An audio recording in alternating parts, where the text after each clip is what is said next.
We've loved Pixar's characters since childhood, but its cartoons can hardly be called children's because you begin to understand many of the problems that arise in them only with age. Almost all cartoons of this studio won the Oscar in the category for Best Animated Film. It's a record-breaking studio. The studio with the most philosophical ideas. It's an innovator studio. How has Pixar changed feature-length animation? What technologies are behind this and how are they changing? What is not available in classic stop-motion animation? And why do the stories which Pixar tells moves viewers over and over again? Take her to the moon for me, okay?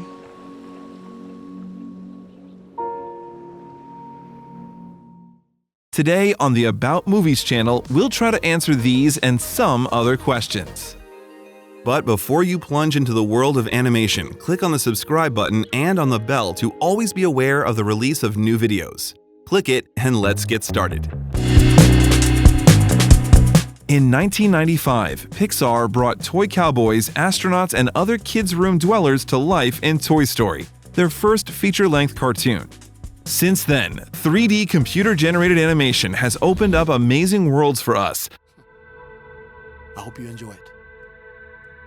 Telling stories about insects in grass, monsters in closets, fish in the ocean, living cars, superheroes, food crises, the future and the distant future, about the past and the distant past, about what is inside each of us, and about Mexican Day of the Dead.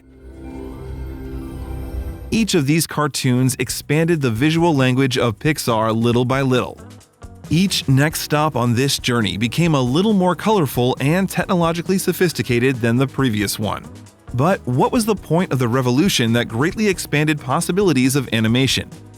What has Toy Story changed? This cartoon was not drawn frame by frame. What the audience saw was simulated on a computer. Everything in the frame, characters, objects, details, all three-dimensional models. And they interact within the framework of a system generated in a computer program. The director arranged them in a way he needed, exposed the light in three-dimensional space, placed cameras, and started movement. Everything just like in a real movie. At the same time, until 1995, full-length cartoons looked something like this. Whatever. Or like this. Jasper, you idiot! They were bright and colorful. Fabulous heroes lived their fascinating stories. The main driving force was the Disney Studio, and the main technology was stop-motion animation. So, you can guess how often that's happened. I'll do it. How does it work?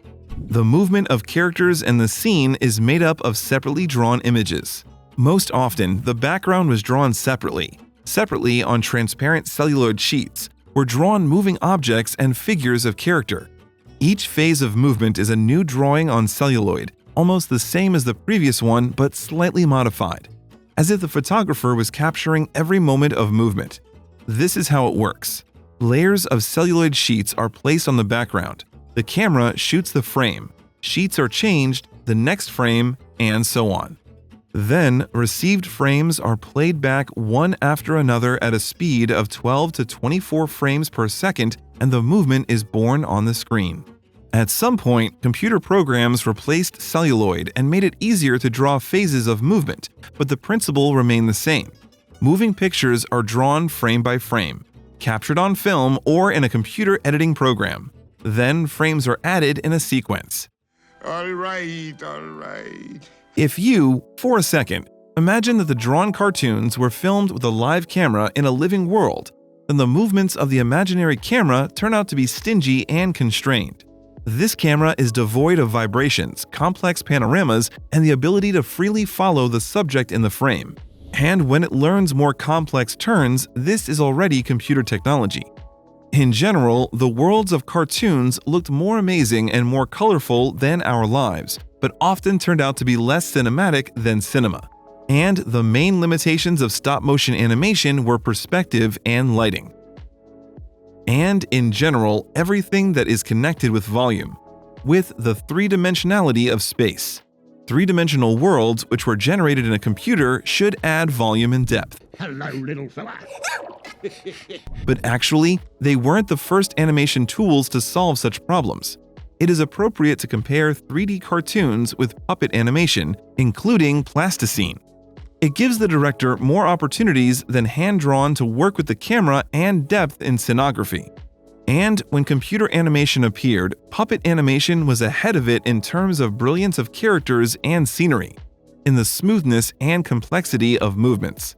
The dolls and their surroundings looked richer and more detailed than the unrealistic, crude, slightly plastic 3D models. It is enough to look at examples from different years, from quiet modern cartoons by the Aardman Studio, where over time plasticine animation was combined with computer animation,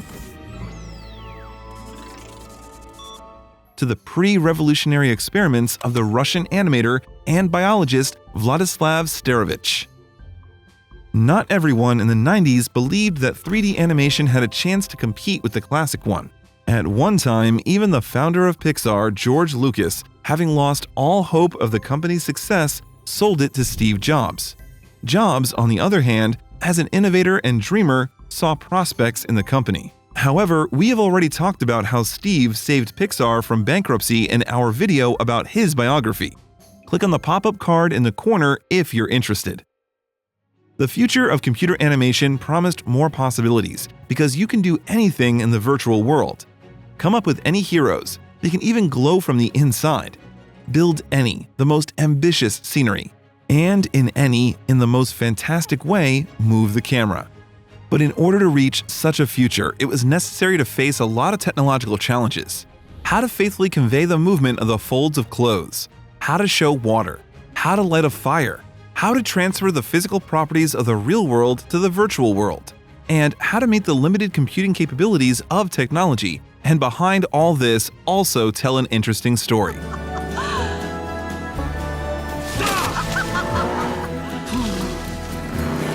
Pixar enthusiasts have consistently found answers to these questions.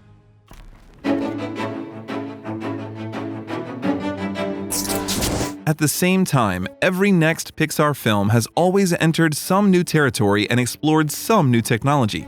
In Flick's Adventures, 3D animators studied the behavior of fluids.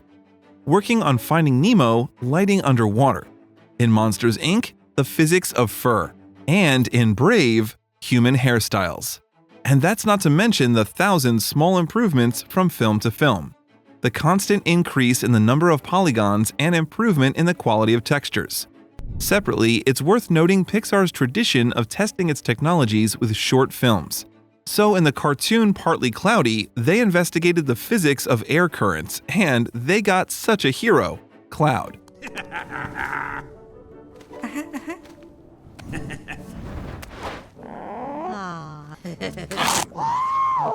And in the Sandbox, they explored the possibilities of working with a huge number of objects. Coastal sand is made up of millions of individual grains of sand that are truly wet by the surf. Previously, it was an overwhelming task for computer animation. What is your favorite Pixar cartoon? Be sure to share it in the comments. I read and like everything. One of the major breakthroughs in computer animation compared to traditional animation has been the ability to work with complex dynamic lighting.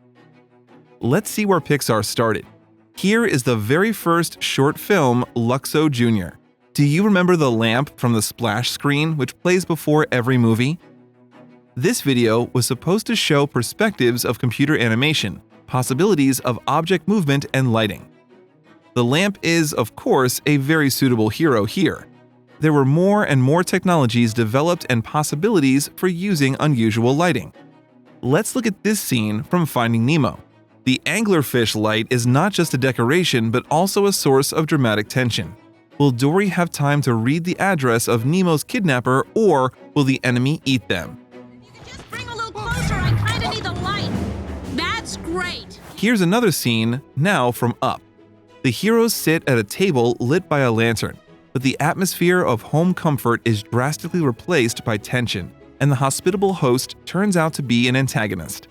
And to show this, you just need to move the light source. The light in the Pixar cartoons is very lively. It moves, reflects, and refracts. It's a complete storyteller. And all this thanks to constantly improving technologies. It's pretty simple at first: one light source, an object, and a chiaroscuro. But in the process of development, a complex system of reflections, where different surfaces reflect and refract light in different ways, arose, creating the feeling of a realistically illuminated space. And the number of light sources can be measured in tens, if not even hundreds. Now you can build very special situations and atmosphere. But with all the advances in design and programming, it's probably not about them.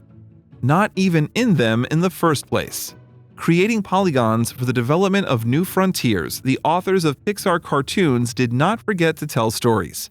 But they always took into account the limitations imposed by technology.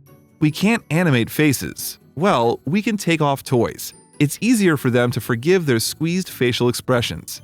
We cannot force people to move truthfully. We will animate insects. Their demand is different. How to deal with insects.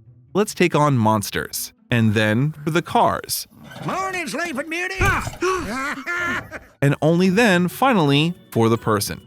People have been on the fringes of Pixar stories for a long time.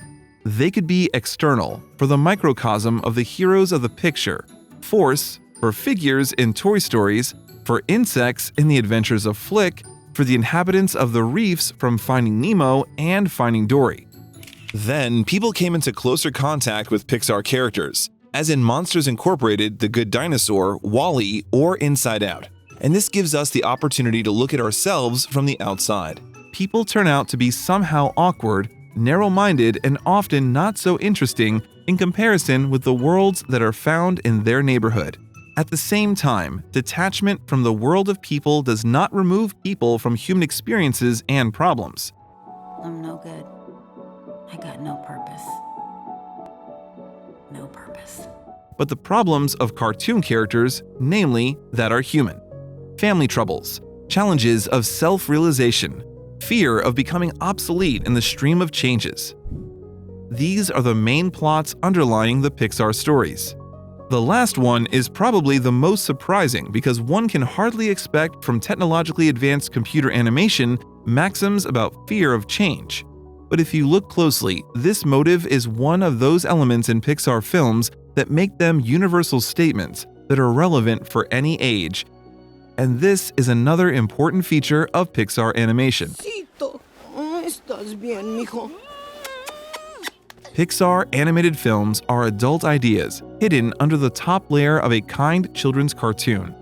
Pixar authors are not afraid to talk to children about death, fears, and imperfections in the world, in contrast to the often too sterile, perfect Disney picture.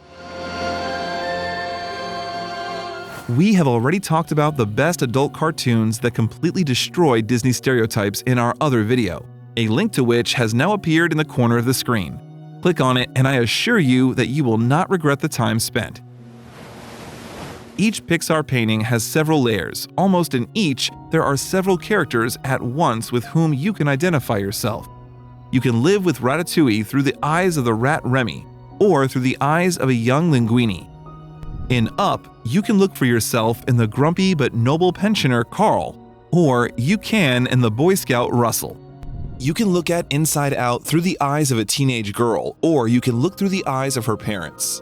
Pixar has made a name for itself by speaking a versatile and multi-layered language that combines technologically innovative forms with living and deep stories.